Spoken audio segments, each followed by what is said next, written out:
여행을 다니시는 분들 뭐는 아시겠지만 지난 몇 년간 항공사에 대한 불평이 정말 하늘을 찌를 정도로 많았습니다.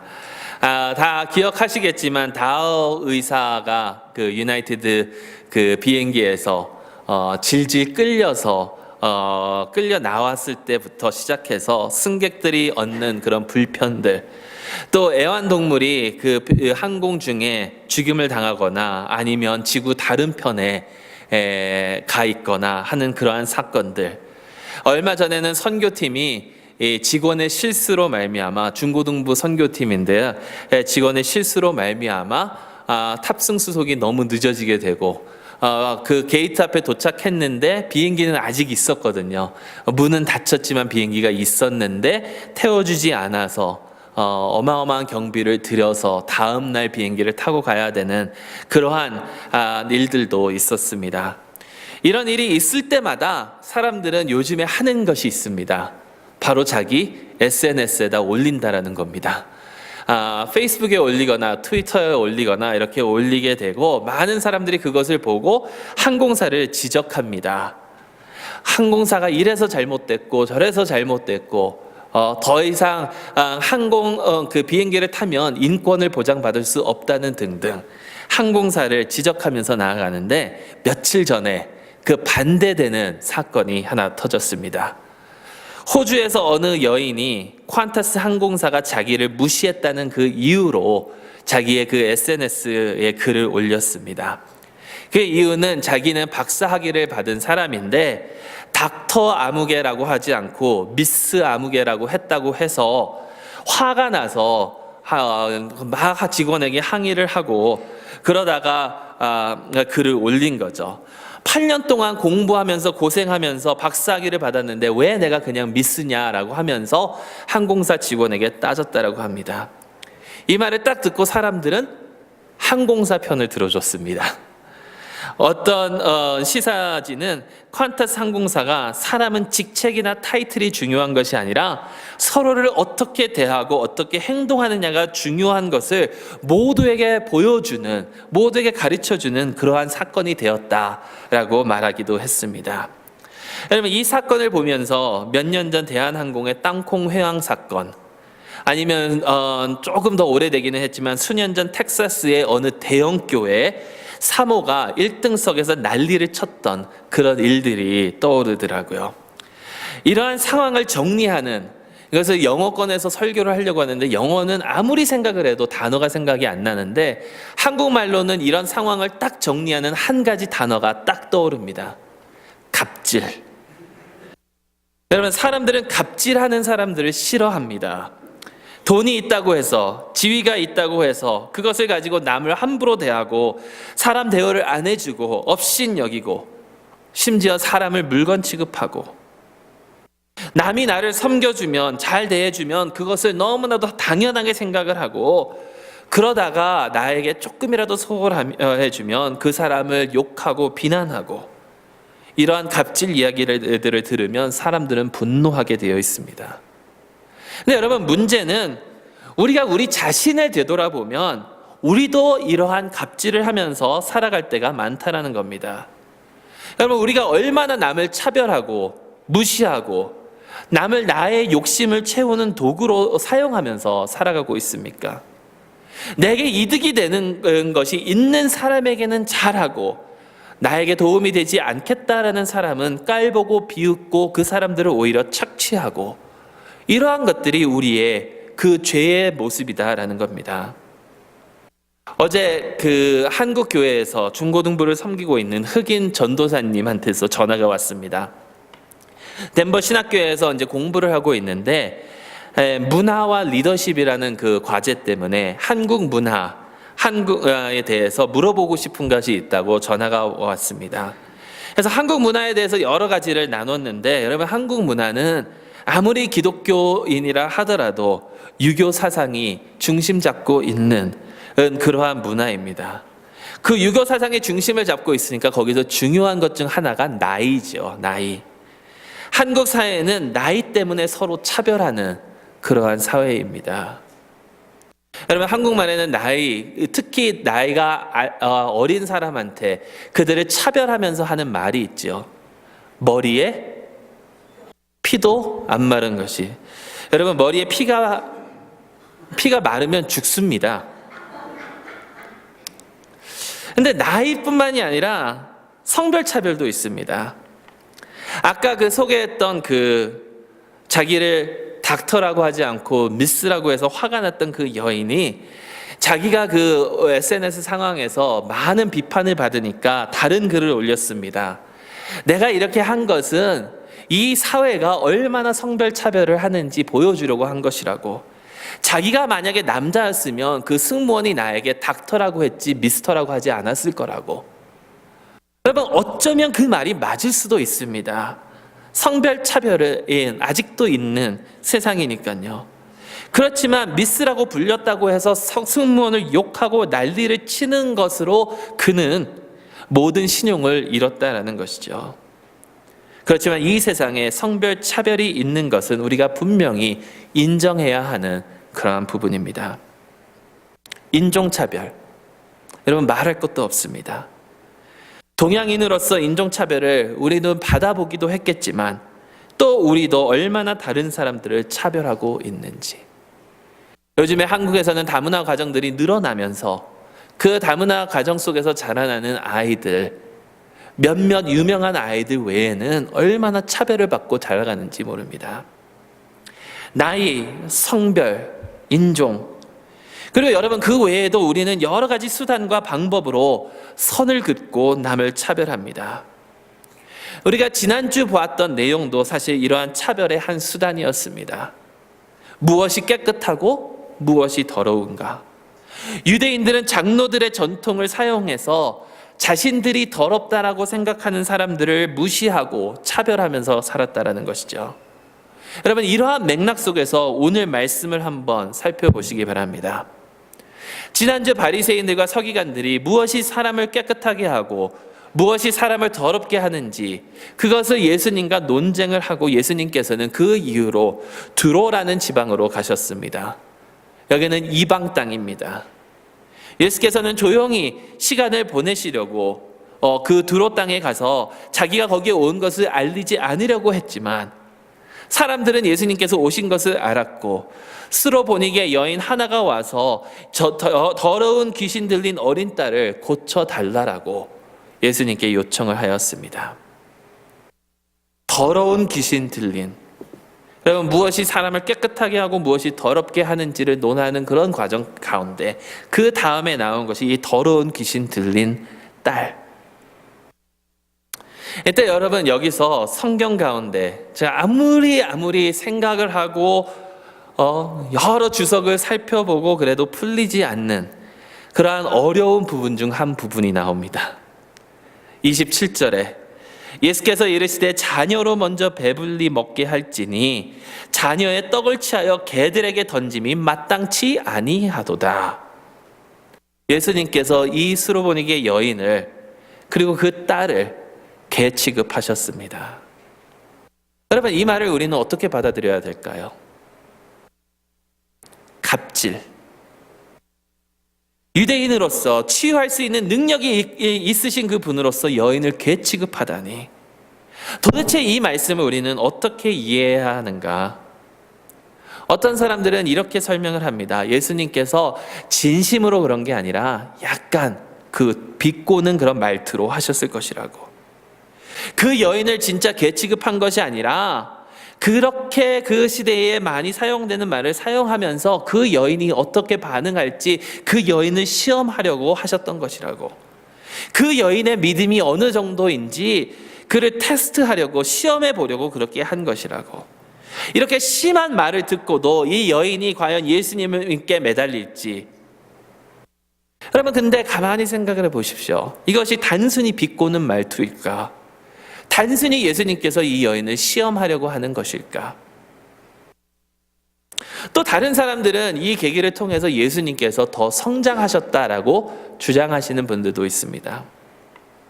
예수님 마음 가운데에는 사실 이방인들은 없었는데 오히려 그들을 차별하면서 계셨는데, 이 계기를 통해서 이방인들의 그 믿음을 보시고 이 여인의 믿음을 통하여 예수님께서도 이방인들을 인정하게 되셨고 예수님 자신도 성장하는 그런 계기가 되었더라고. 어떤 사람들이 이 여인이 예수님의 잘못된 생각을 고쳐주는 그런 역할을 하였다라고 하는 사람들도 있습니다. 실제로 그 시대 유대인들은 이방인들을 개로 비유를 했고 이방인들도 유대인들을 차별하고 있었던 그런 상황 속에서, 그런 배경에서 자라오신 예수님께서 스스로 성장하시는 그런 모습이라고 하는데, 과연 정말 그럴까? 미숙한 모습에서 하나님의 뜻을 온전히 이해하며 성장해 나아가시는 그러한 예수님, 사람들은 이렇게 이야기를 하고, 어떤 사람들은 이 여인이 예수님의 그 생각을 잘 고쳐주었다. 근데 여러분, 여인이 예수님의 생각을 고쳐주려고 마음을 먹었다면 자기 자신이 개 같은 존재인 것을 인정하지는 않았겠죠. 근데 그 다음에 보면 예수님께서 자신을 개로 비유하셨을 때 그것을 그냥 인정하는 그런 분위기로 대화는 이어갑니다. 어느 것이 맞는 것인가? 여러분, 제 생각을 한번 말씀드려 보겠습니다. 성경은 성경으로 풀어야 되는데 제 생각에는 신명기 29장 29절이 답입니다. 감추어진 일은 우리 하나님 여호와께 속하였거니와 나타난 일은 영원히 우리와 우리 자손에게 속하였나니 이는 우리에게 이 율법의 모든 말씀을 행하게 하심이니라. 즉, 정확한 답을 모르겠으면 하나님께 맡기고 넘어가라는 것입니다. 내가 모르는 부분, 내가 이해 안 되는 부분을 이해하려고 노력하다가 풀리지 않는 부분은 하나님께 맡기고 넘어가면 됩니다. 단, 거기에 나에게 나타난 일, 내가 이해할 수 있는 일, 내가 알 수 있는 그것을 가지고 그것을 붙들고 그것을 실천하며 나아가면 된다라는 것입니다. 예수님께서 왜 이 여인을 어떤 의미로 개 취급했는지는 알지 못하지만 우리가 이 말씀을 통해서 알 수 있는 것이 있다라는 겁니다. 알지 못하는 것은, 알 수 없는 것은 하나님께 맡기고 아는 것을 내가 붙들고 나아가면 되는데, 여러분, 여기서 우리가 알 수 있는 것이 무엇이냐면, 예수님께서 사마리아 여인과 대화를 나누셨을 때 하셨던 말씀, 즉 구원은 유대인에게서부터 난 것이라는 것입니다. 구원은 유대인에게서부터 난 것이다. 예수님께서 오늘 본문을 보면 떡을 먼저 자녀들이 배부르게 먹어야 된다라고 말씀하셨습니다. 차별 문제를 떠나서 여기서 비유를 우리가 정확히 보자면 자녀들은 유대인들이고 이방인들은 그 식탁 밑에 있는 개들인데 유대인들이 먼저 떡을 배부르게 먹어야 된다. 여러분, 도대체 이 말씀이 무엇이냐면 N.T. 라이트 그 성경학자는 이렇게 설명을 합니다. 지금 예수님 앞에 놓여져 있는 그 예수님의 비유로 들고 있는 그 상, 그 떡상, 그 밥상, 그 밥상 가운데에서 하나님의 치유가 일어나고 하나님의 회복이 일어나는데, 여러분 보십시오. 떡이 있습니다. 자녀가 있습니다. 상이 있습니다. 주님께서 준비하신 그 테이블입니다. 그 테이블 가운데 왜 유대인들이 먼저 먹어야 되느냐? 그 먼저 먹어야 되려면 예수님께서 유대인들 가운데 먼저 이루실 일이 있다라는 것입니다. 유대인들 가운데서 이 일이 먼저 이루어져야만 예수님께서 이 땅에 오신 목적이 이루어진다라는 거예요. 예수님께서 이 땅에 오신 그 목적이 무엇인가? 예수님께서 이 땅에 오신 그 목적은 우리가 필요하는 그 하나하나 우리의 개개인의 그런 필요를 채워주시고 드려주시려는 그 목적이 아니라 예수님께서 하나님의 나라를 회복시키시고 하나님의 그 나라를 임재하게 하시려고 오신 것이 그 목적이고, 그것이 지금 예루살렘에서 먼저 이루어져야 된다라는 것이에요. 그리고 그 예루살렘에서 먼저 그것이 이루어질 때에 그의 몸이 생명의 떡으로 찢겨질 때에 십자가 위에서, 그럴 때에 이방인들도 그 식탁에 동참하게 될 수 있다라는 것입니다. 더 이상 이방인들이 식탁 밑에 있는 개가 아니라 주님의 자녀로서 그 식탁에 동참하게 될 그 날이 온다라는 거예요. 그렇게 차별이 없는 그러한 곳이 하나님의 나라이고 하나님의 왕국이고 그 나라를 세우시기 위해서 오신 분이 바로 우리 예수님이시다라는 겁니다. 여러분, 구약 성경을 보면요, 저희가 이제 소선지서들을 쭉 보겠지만 많은 선지서들을 보면 내용이 패턴이 비슷비슷합니다. 그것을 간단하게 설명을 하면, 물론 구체적인 것은 다르겠지만 간단하게 설명을 하면 이스라엘이 죄를 지어서 하나님께 벌을 받았습니다. 그 벌이 무엇이냐면 포로 생활, 또 이방인들로부터 쳐들어와서 그들에게 조공을 바치고 이런 생활들을 계속 살았다라는 거예요. 근데 하나님께서는 그들을 거기에 두지 않으시고 하나님의 은혜로 그들을 구원시켜 주시고 그들을 회복시켜 주시는데, 여러분, 모든 공통점이 그 회복이 이스라엘에게만 임한다는 게 아니라는 겁니다. 이스라엘이 먼저 회복되고 난 다음에는 온 인류가, 온 나라가, 만민이 하나님을 찬양하게 된다는 것이에요. 하나님께 영광을 돌리게 된다는 것이에요. 그러니까 이방인들이 구원을 받으려면 예수님께서 이스라엘 가운데에서 행하시려고 왔던 그 사건이 먼저 이루어져야 된다는 것이죠. 그것이 이루어질 때에, 그 하나님의 나라가 회복이 될 때에 여러분, 이방인들도 차별 없이 하나님의 식탁에 주님의 자녀로 동참할 수 있다는 것입니다.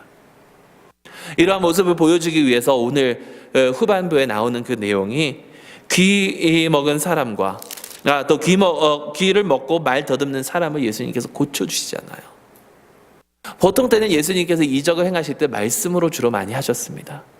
근데 여기에서는 직접 손을 귀에 넣고 침을 뱉으셔서 직접 손으로 그의 혀를 만지시고, 여러분, 이것을 깊게 들어갈 수도 있겠지만 간단하게 설명을 하면 하나님께서 우리를 온전한 모습으로 회복시켜 주신다라는 거예요. 온전한 모습으로 회복시켜 주신다. 여러분, 그것이 바로 하나님 나라의 모습입니다. 우리가 회복이 되고 차별이 없고 서로가 서로를 사랑하고 그러한 하나님 나라, 그것을 위하여 예수님께서 이 땅에 오셨다라는 거예요. 나 개개인의 그런 어떠한 특정적인 그것을 들어주려고 오신 것보다, 물론 하나님의 은혜 안에서 그런 것들도 해결시켜 주실 때도 있습니다. 하지만 그보다 더 중요한 것은 하나님 나라 확장이고 하나님 나라 회복입니다. 예수님께서는 이 세상에 그것을 위해서, 하나님 나라의 회복을 위해서 오셨고, 그리고 그런 예수님을 믿는 우리로서 그러한 사역을 감당하도록 우리를 부르신다라는 것입니다. 여러분, 그렇다면 오늘 본문을 통해서, 그리고 사실 오늘 본문에 포함된 그 야고보서 2장의 말씀을 통해서 우리가 생각해 봐야 되고 우리가 염두에 두고 마음에 품고 행동하며 나아가는 그러한 일들은 무엇일까? 여러분, 우리는 하나님 나라 확장을 위해서 열심히 힘쓰며 나아가야 될 줄로 믿습니다. 그러기 위해서는 우리가 서로가 하나님께서 창조하신 하나님의 피조물임을 기억해야 됩니다. 저 사람이 나랑 다르기 때문에, 저 사람이 나보다 못났기 때문에 그런 것이 아니라 어떠한 사람도 하나님의 창조물임을 알고 또 모두를 진정성 있게 대하고 존중해야 된다는 것입니다. 부유하건 가난하건 그 사람이 얼마나 중요한 하나님의 영혼인지를 깨닫고 하나님 나라의 확장을 위하여 그들을 사랑하고 존중하고 돕고 나아가야 된다는 것이죠. 여러분, 우리의 믿음은 보여지는 믿음입니다. 내가 이러한 예수님께서 하나님 나라 확장을 위하여 오셨는데 그 예수님의 제자인지 아닌지를 보여주는 것은 우리의 행동이다라는 거예요. 우리가 어떻게 행동을 하는지가 우리의 모습입니다. 내가 지금 필요로 하는 것을 예수님께서, 하나님께서 들어주지 않으셔서 불평하는 것이 아니라 오직 하나님 나라 확장을 위해서 우리가 서로를 돕고 서로 사랑하고 서로 용납하고 그렇게 하나님께서 원하시는 공동체의 모습을 회복하면서 나아간다면 그것이 마땅히 우리가 감당해야 되는 삶이 아닐까요? 하나님 나라를 체험한 자들은 특징이 있습니다, 여러분. 특징이 있어요. 그 특징이 무엇이냐면 그 하나님 나라를 선포하게 된다라는 것입니다. 오늘 말씀을 보면 사실 마가복음에 나오는 여러 번 나오는 내용입니다. 예수님께서 이적을 행하시고 그들에게 조용히 하라, 아무에게도 알리지 말라 라고 말씀하십니다. 그런데 오늘 36절을 보니까 경고하실수록 그들이 더욱 널리 전파하니. 여러분, 하나님 나라를 체험한 사람들은요, 그 나라를 전파하지 않고는 가만히 있을 수 없는 그런 자들이에요. 수요일날 오신 분들 우리가 봤겠지만 그 블랙 마운틴에 모여서 사시는 한국 선교사님들, 한국으로 보내주신 그 선교사님들, 어떤 선교사님은 지금 4대째 이제 한국 선교도 모자라서 북한 선교까지도 하시는 그러한 선교사님들. 그러면 그들이 왜 그 모든 것을 버리고 한국에 와서 그렇게 섬기셨을까요? 그분은 그 나라를 체험했기 때문입니다. 그 회복하시는 하나님의 나라를 체험했기 때문입니다. 여러분, 우리도 예수님께서 이 땅에 오셔서 우리에게 베풀어 주신 그 생명의 테이블, 생명의 그 식탁 위에서 그분을 영접하고 그분의 나라를 선포하며 나아갈 수 있는 그런 저희 모두가 될 수 있기를 주님의 이름으로 축원합니다. 기도하겠습니다.